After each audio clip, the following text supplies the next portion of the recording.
Pues hola nuevamente, estamos aquí en este último episodio de la serie que estamos haciendo ahora en este encuentro físico que estamos teniendo presencial. Y ahora tocará el turno a que platiquemos un poco de nuestros maestros, de aquellos que nos han marcado, que han sido importantes en nuestra trayectoria, en nuestra vida, en diferentes ámbitos. Cada uno escogerá los que considere oportunos y hablaremos un poco de ellos. Acompáñanos. Metálogo Saldir Plashta es un espacio donde se exploran temas significativos, desde la razón, la emoción y la conexión humana, yendo siempre más allá de lo evidente.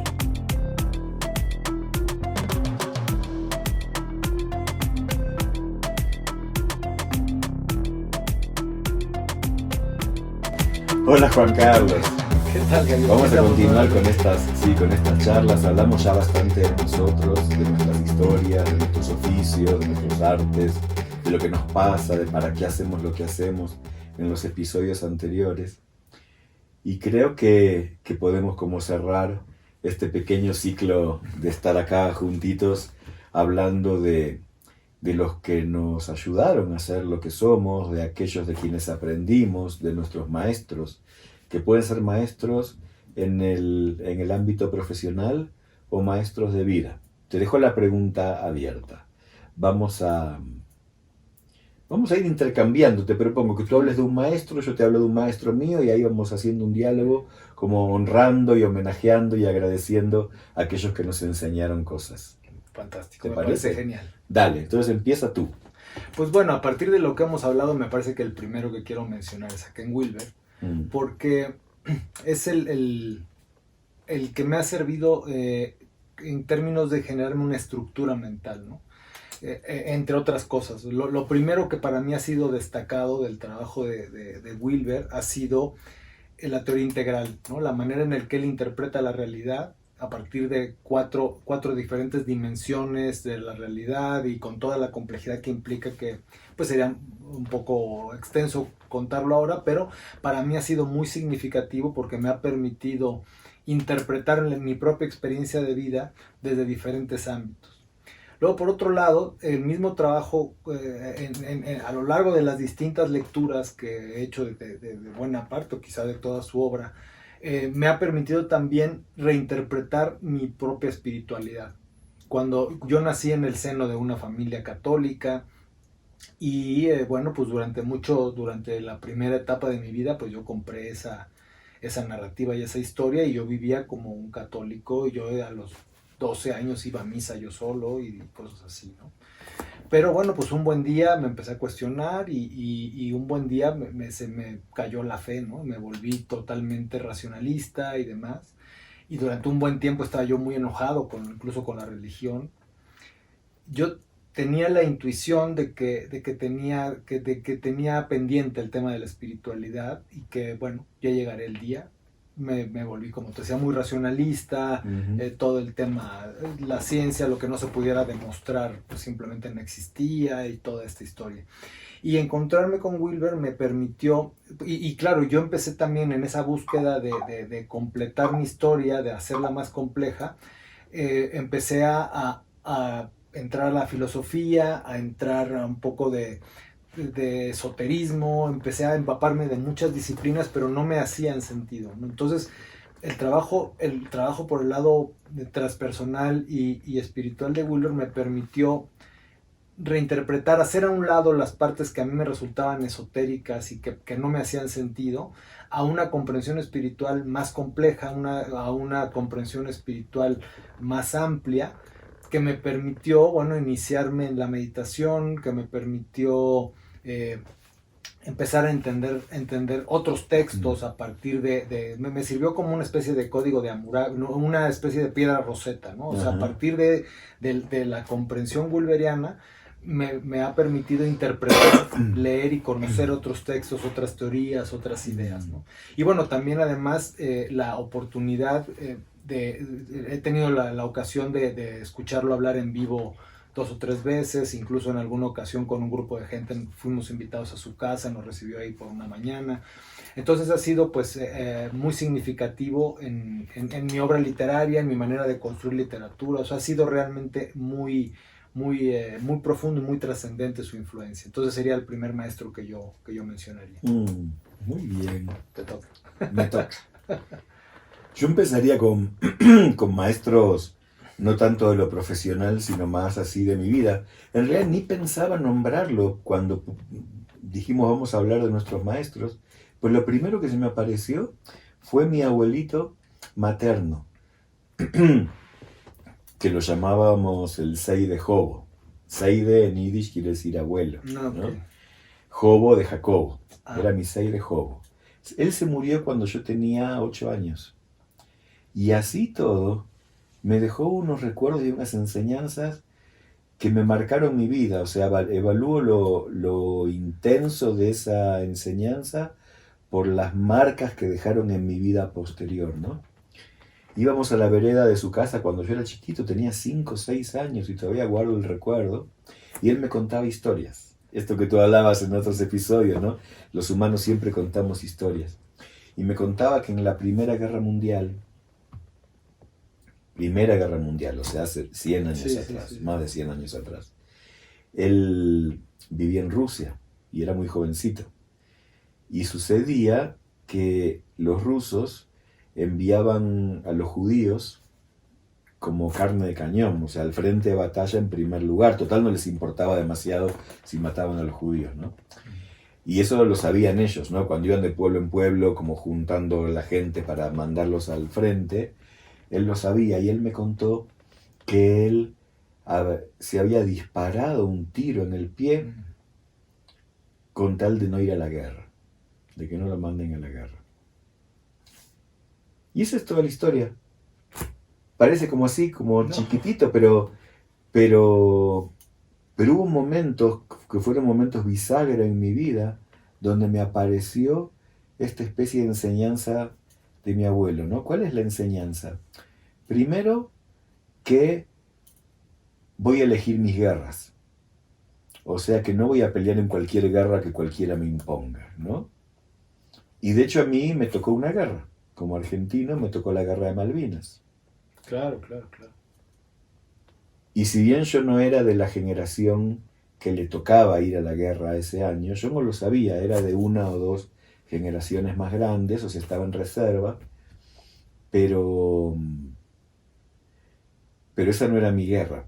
Pero sabes que hay algo todavía antes donde influyó. Cuando me tocó hacer el servicio militar obligatorio, yo tenía la certeza de que no iba a ir al ejército.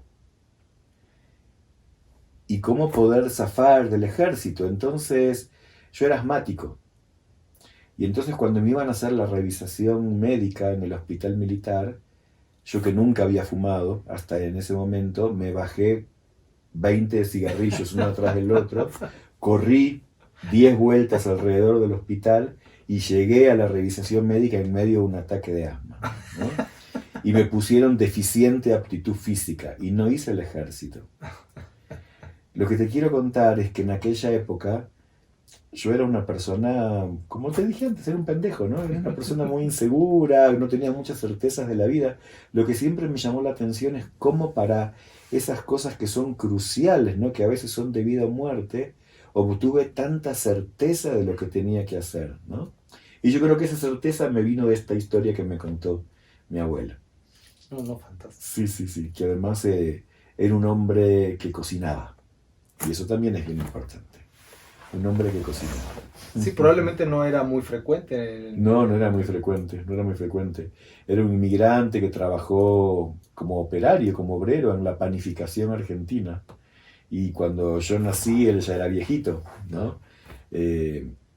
Porque mi mamá es la hija menor del matrimonio de mis abuelos, entonces mi abuelo ya era muy viejito cuando yo nací, así que ya estaba jubilado, nunca yo lo vi trabajar.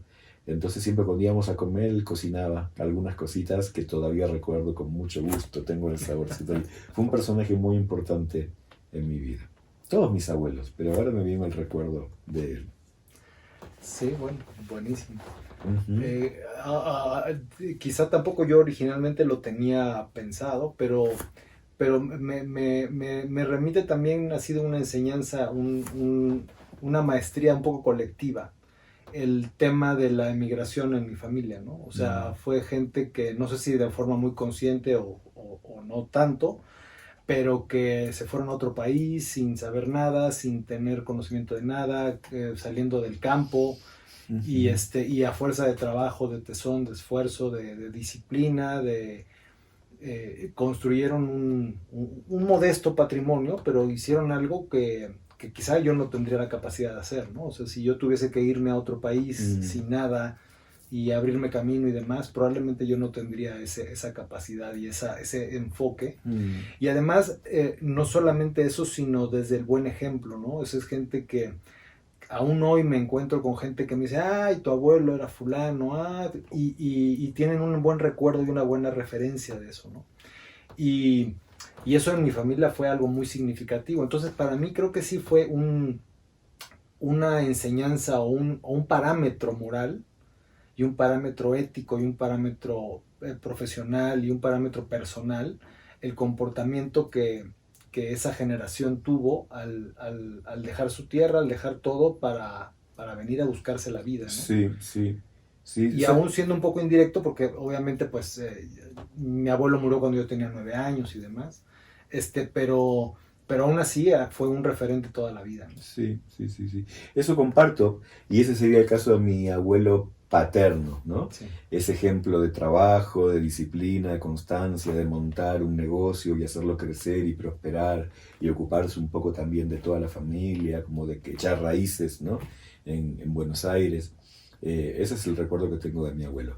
Y como ejemplo así de ética y de valores morales, ahí tengo que hablar de mi papá, ¿sí? O sea, mi papá para mí es mi ejemplo de valores y de ética y de rectitud y de honestidad. Así que bueno, para mí esos son como los maestros que te puedo mencionar ahora más de vida y me gustaría después contarte los profesionales. Pero cuéntame tú, sigue un poquito más. Bueno, ahora, también complementando lo mismo, ¿no? O sea, igual con esa misma tradición, bueno, mi padre igual, ¿no? Es una persona que le costó más trabajo, menos, que se esforzó, que luchó, que se dio contra el muro, que triunfó, que le pasó un poco de todo, pero siempre desde una línea personal y ética y moral muy estricta, ¿no? Siempre fue alguien muy estricto consigo mismo respecto a que lo que es correcto e incorrecto. Independientemente de que pueda estar de acuerdo o no con su forma de pensar, pero él ha sido congruente con la suya, ¿no? Y la congruencia también es un valor que a veces escasea bastante. Y eso creo que sí ha sido, en general en la familia, algo que he aprendido desde siempre, esa línea de construcción ética y congruente y demás, ¿no? No comparto muchos de las cosmovisiones concretas, ¿no? Pero esa fuerza de creer en lo que crees y actuar en función a lo que crees, eso me parece que es muy valioso, ha sido muy valioso. Sí. Y bueno, ahora volviendo a un ejemplo de maestro ya, bueno, es inevitable que mencione a Dostoyevsky porque me sacudió, ¿no? Me movió lo que ya habíamos hablado en episodios anteriores, ¿no? O sea, lo que para mí significó encontrarme con ese texto que me sacudió de esa manera, que me hizo descubrir o que me hizo autoconvencerme de que eso era lo que yo quería hacer, de que lo que yo quería vivir era escribir y lograr transmitir a partir de las palabras todo ese mundo de emoción, de ética, de comprensiones del mundo, de autocuestionamiento, de autocrítica, de cuestionarte a ti mismo, pues inevitablemente para mí fue un enorme sacudidor, ¿no? Me sacudió hasta los cimientos.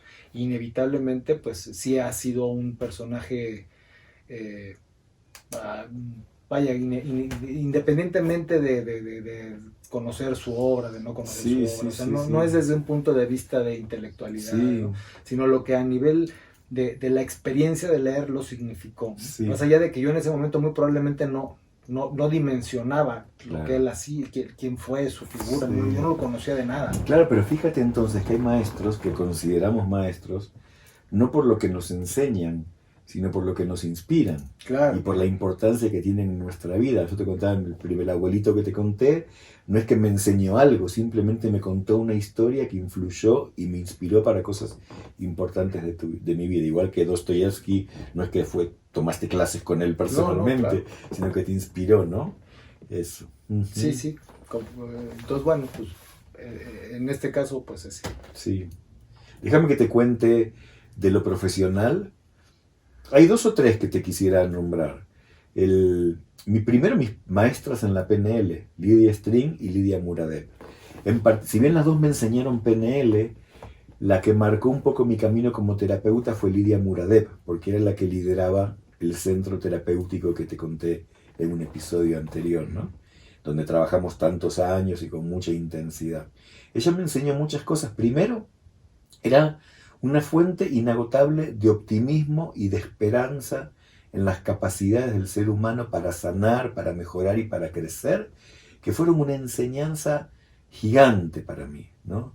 O sea, me enseñó que todas las personas tenemos los recursos para sanar y crecer, que ya tenemos en nuestro interior todo lo que necesitamos, que tenemos el potencial. O sea, fue para mí una inyección de optimismo y de saber que los seres humanos podemos y tenemos las capacidades, que me sirvió para toda la vida, ¿no?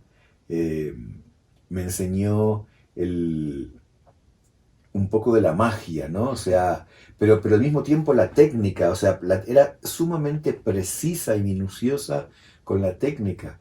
Le dediqué junto a ella y al equipo horas y horas y horas y horas y horas y horas y horas y semanas y meses y años a perfeccionar la técnica, o sea, en obtener como una cierta maestría en la técnica. No da lo mismo una cosa que otra, ¿no? Si quieres hacer algo bien, tienes que ejecutar bien la técnica. Ahora, al mismo tiempo, porque la técnica sola tampoco es nada, es la magia que la envuelve, es la historia, la narrativa, el optimismo, o sea, como que ella contagiaba una energía, ¿no?, que te hacía creer que te ibas a sanar, que ibas a superar tus problemas, que ibas a salir adelante, pero no de pura magia, era como ese optimismo, esa fe en la vida, esa fe en el potencial de los seres humanos para evolucionar y para crecer, que para mí fue una gran enseñanza. Genial. Genial. Sí. Bueno, tú cuéntame de otro maestro. Bueno, maestros vivos, voy a poner a 2. Sí. Los voy a poner parecidos porque cubrieron momentos distintos, pero parecidos. Uno eres tú, porque definitivamente cuando yo entré a Eptipar, yo estaba muy confundido y entré buscando, no sabía bien qué buscaba. Yo necesitaba contactar con mi cuerpo y demás, pero por ejemplo, conocer a una persona como tú, con tu temperamento, con tu conocimiento, con tu paciencia, con tu manera de tratar, para mí sí fue muy importante y sí fue una gran guía y una gran serenidad de saber porque siempre he sido desconfiado en esos términos, y saber que estaba en el sitio correcto y que podía entregarme, ¿no? También Daniel era alguien que también inspiraba una gran confianza. Y después, por el otro lado, Terry Patten. Terry Patten era un colaborador cercano de Ken Wilber, trabajó con él y fue el primer contacto que yo tuve personal en el mundo integral. Yo viajé, después de leer, llegó un punto en que me leí todos los libros de Wilber que encontré, pero yo no conocía absolutamente a una sola persona que hubiera leído a Wilber.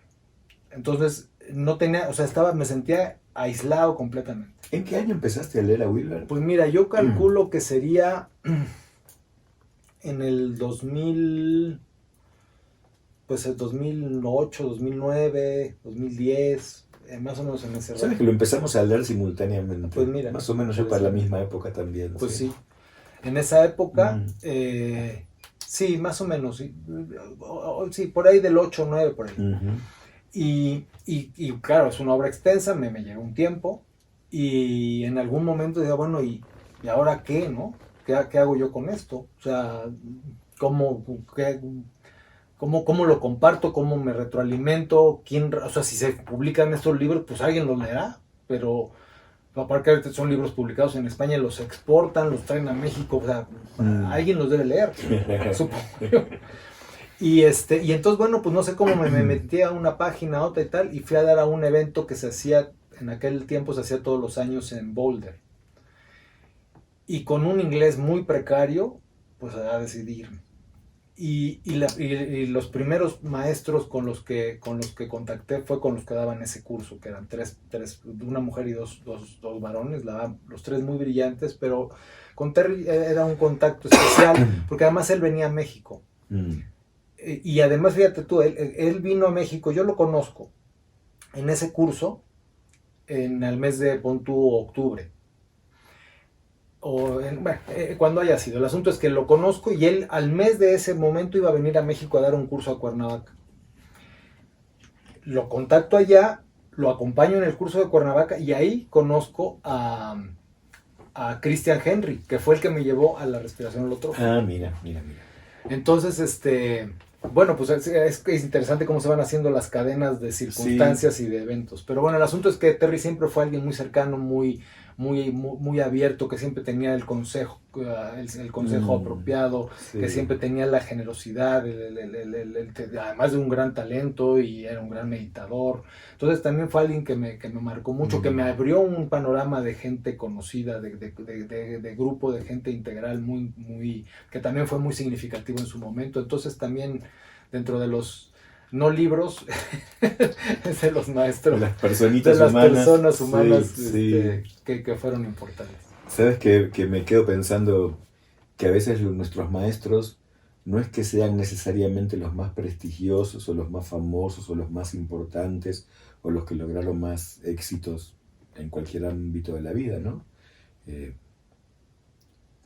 Pues soy una demostración de eso. Si me dijiste que me consideras un maestro, claro. Claramente no soy ni importante, ni famoso, ni nada de eso.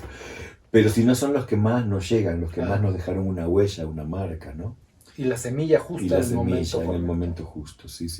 Te quiero contar de otra maestra que yo tuve muy importante, que se llamaba Kita K. Kita K. de Smoilovich. Pero la conocíamos como Kita K. Era una maestra gestáltica. Yo la conocí en el año 1992 y fue mi terapeuta. Y ella, junto con otra terapeuta, Elsa Lanza, habían diseñado un modelo de trabajo terapéutico donde juntaban la terapia Gestalt con el teatro. Y hacíamos terapia haciendo juegos teatrales, ¿no? Y hice varios meses, bastante tiempo de terapia con ellas. Y luego, una vez que empecé la formación como terapeuta gestáltico, ella fue una de mis maestras en las clases y fue una gran referente. Y para mí fue una mujer, siempre la consideré una vieja que me enseñaba mucho, aunque supongo que en la época en que ella era mi maestra, tal vez era más joven o tenía la misma edad que yo tengo ahora, ¿no? Pero para mí siempre fue una vieja maestra que me enseñó muchas cosas de la vida, ¿no?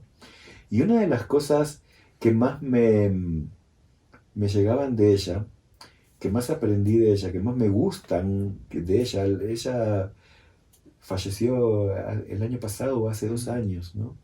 Y me dio mucha tristeza. Pero ¿sabes lo que me encantaba de ella? Que le gustaba hacer el ridículo. En las clases, ¿no? Bailaba, hacía morisquetas, hacía cosas raras.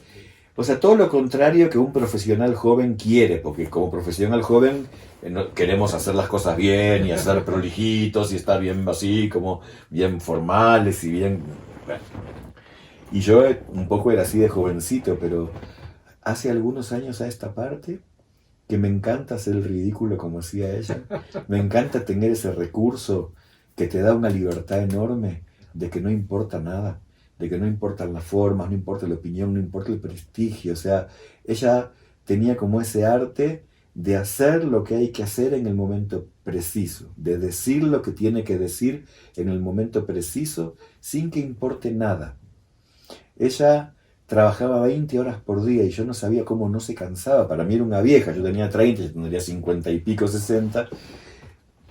Y yo tenía 30 y tenía 6 pacientes por día y quedaba absolutamente agotado, ¿no?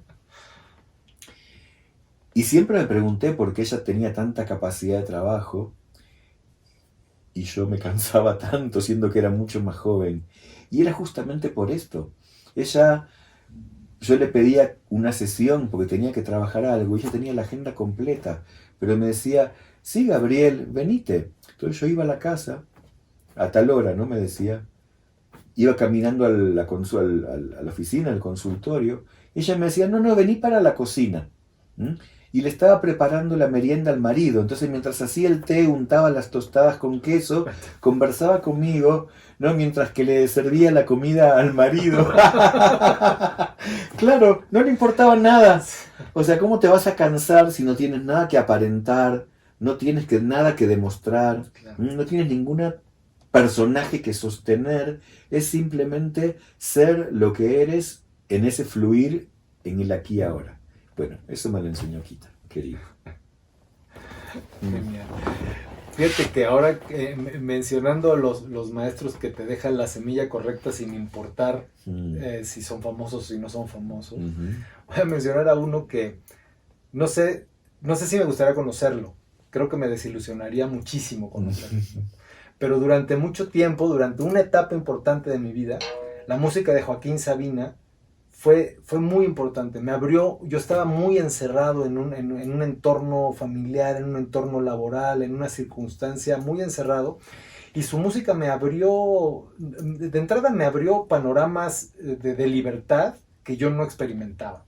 Y por el otro lado, es un autor que dentro de ser un autor relativamente pop, sí tiene mucho cuidado por la forma, por las palabras, por las metáforas, por las imágenes que da, tiene muchas referencias culturales, entonces me resultaba muy enriquecedor también. No sé si es la clase de persona con la que me gustaría ser su amigo, ¿no? Pero en su momento fue súper importante y sí me abrió muchos panoramas, que eso es algo interesante. Luego hay una especie de furor por los autores o por los artistas, y me parece que es una sustitución extraña que hacemos psicológicamente, pero el trabajo del artista no necesariamente refleja al artista en el sentido de que lo que yo interpreto que me dice, me lo va a decir él como persona, ¿no? O sea, el culto a la personalidad del individuo no necesariamente corresponde con la obra. Yo, por ejemplo, no tengo un fetiche de que coleccione imágenes de alguien o siga. A mí no me interesan demasiado las biografías de la gente que admiro, porque siento que muchas veces voy a querer ver cosas que no van a ocurrir, y las cosas son como son, no como yo quiero que sean. Sí. Y en el caso de él me parece muy significativo, porque sí, su música, sus letras, su actitud ante la vida, me resultaba muy ejemplificadora. Sin embargo, yo no soy así. O sea, claro, él era pues el retrato vivo del exceso de claro, todo. Sí.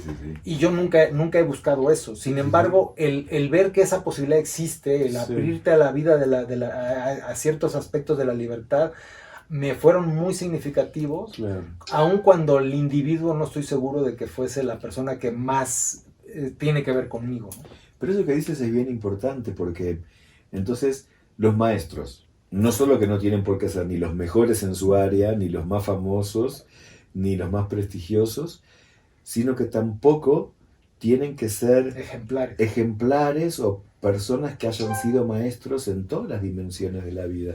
Pueden ser personas que te hayan inspirado, que te hayan tocado, o que admires, o que te hayan alentado, o te hayan enseñado mucho, pero en alguna dimensión de la vida y no en todas las demás, ¿no? Así que maestro es el que sentimos como maestro, ¿no? Que te enseña, el que te aunque enseña sea algo. Sin querer. Claro, que sea sin querer. Yo quiero hablarte de un maestro que los dos conocemos, que es un maestro, trabaja de maestro, entre otras cosas, pero que de hecho formalmente nunca fue maestro mío, sino que fuimos siempre colegas, que es Daniel Taropio, que ya lo mencionaste antes. Para mí Daniel es un amigo, pero aunque formalmente nunca fue mi maestro en el sentido que nunca me dio clases, fuimos compañeros de camino.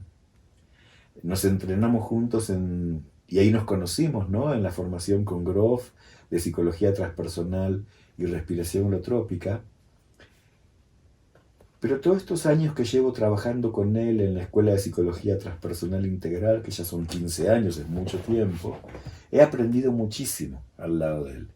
La maestría que él desarrolló para trabajar con la corporalidad, con la música, en los talleres de danza primal, ¿no?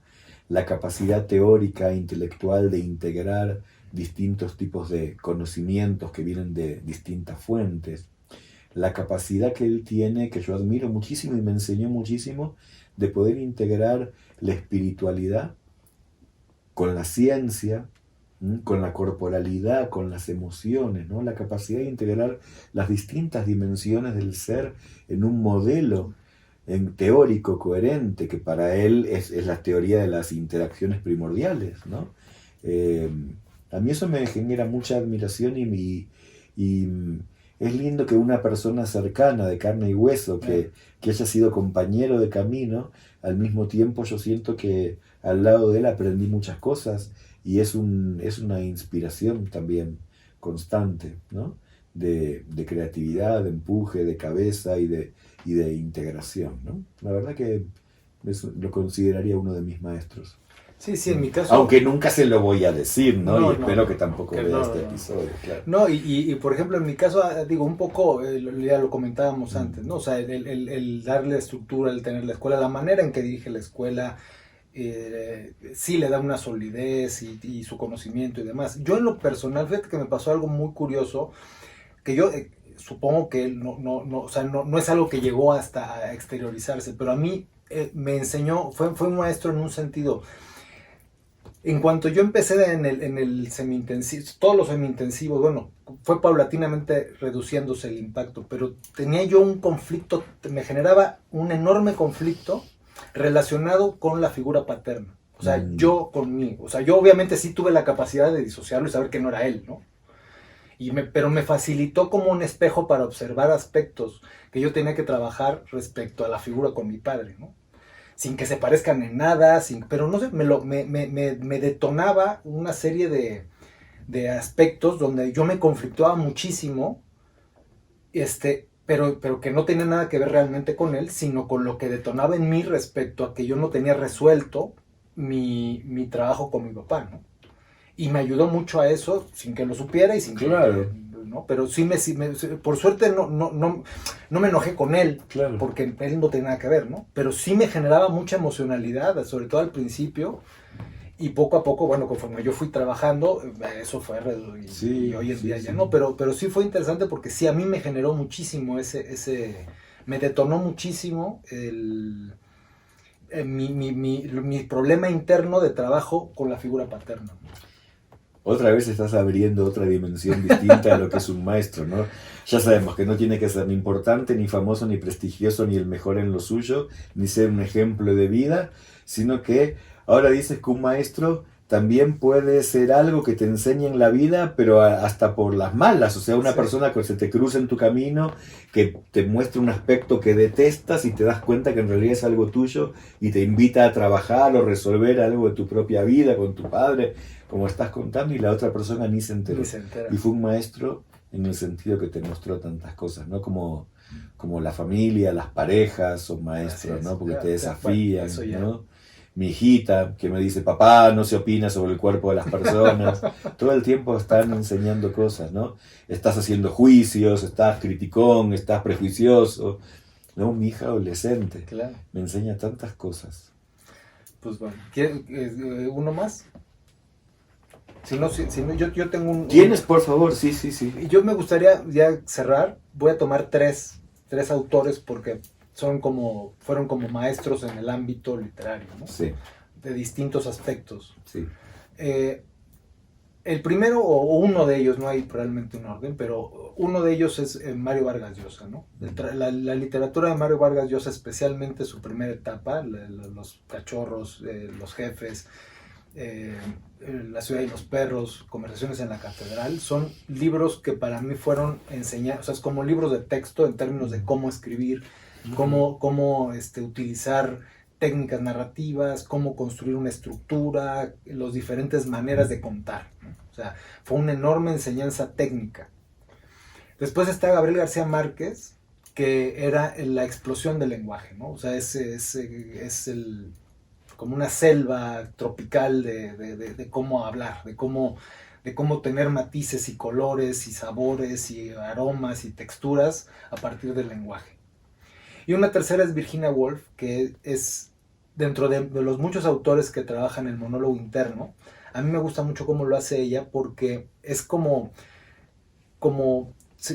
ese trabajo sobre las cosas intrascendentes y cómo la cotidianidad donde no pasa nada, siempre está pasando algo, ¿no? Y cómo un personaje a partir de algo muy insignificante y de cómo te contesta el otro una pregunta retórica, y si está lloviendo y si te dice que sí o si te dice que no. No sé, en la novela El Faro están discutiendo si van a ir a hacer una visita al faro o no. Y entonces la madre, el niño quiere ir al faro, la madre le dice, sí, no te preocupes, mañana va a amanecer muy bien y vamos a ir. Y el padre viendo la ventana dice, no, mañana va a ser muy mal día. Y es una escena ínfima, pero que en los tres personajes, ella entra y detona toda una serie de aspectos que les está ocurriendo a partir de frases, a partir de sensaciones, a partir de cosas mínimas, ¿no? Entonces, creo que son tres ejemplos de cómo aprendes el oficio a partir de experimentar el oficio, ¿no? O sea, a escribir se aprende leyendo, y leyendo con atención y leyendo buenas obras. Y en este caso estos tres me gusta ponerlos como maestros, porque en distintos ámbitos, y bueno, habría muchos otros, pero vamos, por acotar esto, ¿no? Sí. Sí. Lo primero que quiero decir es que estamos seleccionando los que ya sabíamos que eran nuestros maestros y los que surgen ahora en este metálogo, en esta conversación, ¿no? Y por favor, hay muchos otros maestros de los que no estamos hablando. Bueno, claro, escritores, autores, maestros, filósofos, psicólogos, familiares, maestros que hemos tenido en nuestras formaciones, en la universidad, en los cursos que no estamos nombrando y que seguramente también fueron importantes. Pero ahí me gustaría terminar como tú, me gustó esto que hiciste, con un trío, ¿no? Un trío, donde pondría a Freud, a Piazzolla y a Václavic. Okay. Trío distinto, ¿no? Un poco, sí. Pero, o sea, no puedo dejar, a pesar de que nunca me reconocí como psicoanalista, y como te dije en un episodio anterior, nunca sentí afinidad con el psicoanálisis, sentía que íntimamente no estaba de acuerdo con sus postulados y más que nada con su técnica, pero aún así no puedo dejar de mencionar a Freud como un gran maestro, como un gran mago, como un gran chamán que se le ocurrió un día curar a través de las palabras. ¿A quién se le puede ocurrir semejante locura, no? Como un gran genio que creó algo que no existía. Bueno, él con todos un grupito que lo acompañaban también, ¿no? O sea, pero la figura pública, digamos, es él, ¿no? Estaba Breuer, que también estaba en esa época, pero que no es conocido por el público en general, pero que también le sembró muchas ideas, ¿no? Como maestro de Freud, le sembró ideas que después Freud popularizó, ¿no? Pero cómo tuvo que luchar contra la corriente para imponer en lo que él creía profundamente, ¿no? No, para muchos en su época era un vendehumo. Claro, obviamente, y luchó contra la corriente y no lo aceptaban en los círculos médicos o tradicionales, oficiales, y él tuvo que insistir y nada, como imponerse, ¿no? Y esa fe en la creencia, esa confianza en sus postulados, en sus ideas. Pero lo que yo más rescato de él, lo considero como un gran revolucionario, o sea, como el que introdujo algo nuevo que no existía y que abrió las puertas para todo lo que yo siento que hago hoy, mucho tiempo después del camino que él inició. Sí lo reconozco como un gran maestro, ¿no? Hay ciertos postulados básicos que todavía hoy para mí siguen siendo completamente vigentes y muy comunes a muchas escuelas de psicoterapia. La creencia de que hay un consciente y también un inconsciente que no controlamos, que no dominamos, que ese inconsciente influye enormemente en nuestra vida, que en nuestra historia pasada hubo situaciones traumáticas donde pasaron cosas que hicieron que nos convirtamos en quien hoy somos y que necesitamos regresar para poder sanar. Son los mismos postulados que yo tengo, y claro que lo hago, que creo que las heridas son por motivos diferentes a lo que él señaló, y mis técnicas son diferentes, y mi forma de entender eso es distinta, pero el postulado básico es el mismo. Así que claramente es uno de mis maestros. Piazzolla fue un Freud de la música. Piazzolla fue un Freud de la música. O sea, era un tanguero, un músico que tocaba tango y que de pronto empezó a sentir que el tango tradicional le quedaba chico y empezó como a integrar y a crear y a generar una música absolutamente preciosa, hermosa, pero que ya no se atenía a los cánones del tango, y también con perseverancia, con fuerza, peleándose con mucha gente, pero siempre confiando en su creencia, en su sueño, en lo que él sentía que era la verdad musical de él. En ese sentido lo admiro mucho, es un maestro, pero principalmente para mí es maestro en cuanto a la inspiración. Para mí su música es completamente inspiradora, es el Bach de nuestros tiempos, para mí, ¿no? Sí, aparte sí es muy bueno. Absolutamente inspirador, sí. Y Václavic, porque desde el punto de vista intelectual, fue el que realmente me abrió mis puertas para el camino que empezó a mis 20 años y que sigue hasta hoy, ¿no? En la época en que yo, en tercer año de la universidad, yo tenía 20 años exactos. Todavía estábamos en la dictadura militar argentina y había libros que estaban prohibidos. Uno de los libros que estaba prohibido era Teoría de la Comunicación Humana de Václavic, Bevin y Jackson. Paul Václavic, Jean Bevin y Don Jackson, que inspirados por Gregory Bateson en el Mental Research Institute de Palo Alto, California, estaban investigando tanto la comunicación como la terapia. Y generaron a partir de sus estudios un librito que yo lo leí por fotocopias, fragmentos de Sevilla, que el libro estaba prohibido, en una cátedra en la universidad, en tercer año, nos dieron para leer eso. Yo leí eso y me abrió la cabeza. O sea, marcó claramente un rumbo, un camino. O sea, fue lo primero que leí. Ya había leído Freud, había leído montones de otros autores, por supuesto, en tercer año. Y leí y dije, wow, esto es verdad, esto es así. Cosa que no había sentido con ninguno de los otros psicólogos que había leído anteriormente. Me abrieron como todo un camino que después siguió con la PNL, que es como una heredera de esa línea, si bien no es lo mismo, pero es una heredera, y todo ese camino que me fue trayendo hasta ser el que soy hoy. Así que es uno de los pocos autores. Yo no diría que soy un gran lector, sí leo más que el promedio de la gente probablemente, pero no me considero un gran lector, y hay pocos autores que leí sus obras completas, ¿no? O casi sus obras completas, para ser más verídico. Uno es Paul Václavic, me leí todos sus libros, ¿sí? Otro es Arturo Pérez Reverte. Otra es Agatha Christie. Es diferente, un poco distinta la línea. Distinta la línea, ¿no? Pero hay pocos autores que me les leí todos porque realmente todos me inspiraron muchísimo. Siendo argentino me falta Maradona, no. Es que Maradona. No vamos a hablar de teología. Maradona para muchos argentinos claro, es casi un dios, no es un maestro. Correcto, eso es interesante. No, argentinos y de muchos lados, pero argentinos especialmente. Sí, claro. Que eso es todo un tema para otros, ¿no? O sea, lo que cómo proyectas todos tus anhelos, tus deseos, tus ambiciones en un tercero y lo haces cargar con ellos. Yo creo que Maradona cargó cosas con las que no pudo, ¿no? Claro que sí. Eso es interesante, pero bueno, será para otro. Bueno, a ver, y para terminar, ¿qué quieres hacer con estos maestros que acabamos de nombrar? Si tuvieras que decir, ¿quieres agradecerles? ¿Quieres decirles algo? ¿Quieres honrarlos? Sí, yo creo que esta conversación en sí es un deseo, una intención de honrar justamente de ese legado, esa influencia y eso que en mi caso han significado para mí, que me han ayudado a construirme el que soy, y por supuesto que tengo un profundo agradecimiento y respeto, tanto porque son distintas maneras de aprender y distintas maneras de permitirme ser influido. Y algunas son más amables, unas menos amables, pero todas, sí, de mi caso sin duda es un homenaje, un reconocimiento y un agradecimiento. Sí.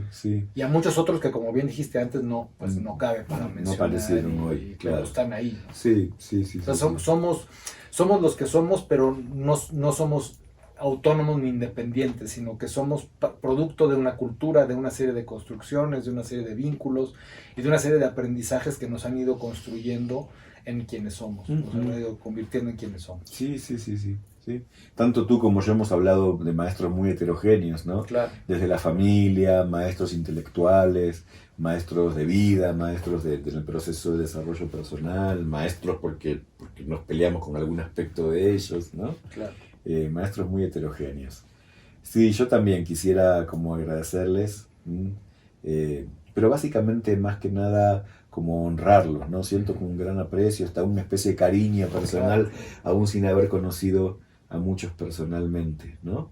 Pero sí, como que reconozco que no inventamos nada, ¿no?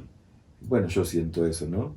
Sí que estamos inventando todo el tiempo, pero siempre como es a partir de todo lo que recibimos de ellos, ¿no? Y de todo lo que nos inspiraron, de todo lo que a mí me inspiraron las personas de las que te hablé hoy. Yo si pudiera las abrazaría aquí y las honro profundamente. Pues sí, igualmente yo también las honro y les agradezco y además espero cada vez más abrirme a permitir ser influido y aprender de lo que tengo alrededor. A veces el ego nos hace sentir que estamos por encima o que hay cosas, gente, personas o circunstancias de las que no podemos aprender, y yo creo que hay mucho más. La vida te da muchas más alternativas para aprender de las que a veces nos permitimos utilizarlas para eso. Gracias por haberme permitido tener esta conversación contigo. Al contrario, gracias por la paciencia. Hasta la próxima. ¿Y por dónde pueden seguirnos? Acordémonos de eso. Por todas las líneas, por Spotify, por Amazon, por Apple. En el canal de YouTube. En el canal de YouTube. Y bueno, pues muchas gracias. Y volveremos, lamentablemente se vuelve esto de Argentina, entonces volveremos al formato tradicional. El formato tradicional. Pero por aquí sí. Pero me encantó haber compartido estos 3 episodios así, cara a cara contigo. ¿Sí? Muchas gracias, Gaby. Gracias a ti. Hasta la próxima. Ya, con todo esto. 47. Lo tenemos cronometrado. 48 minutos dura nuestro podcast.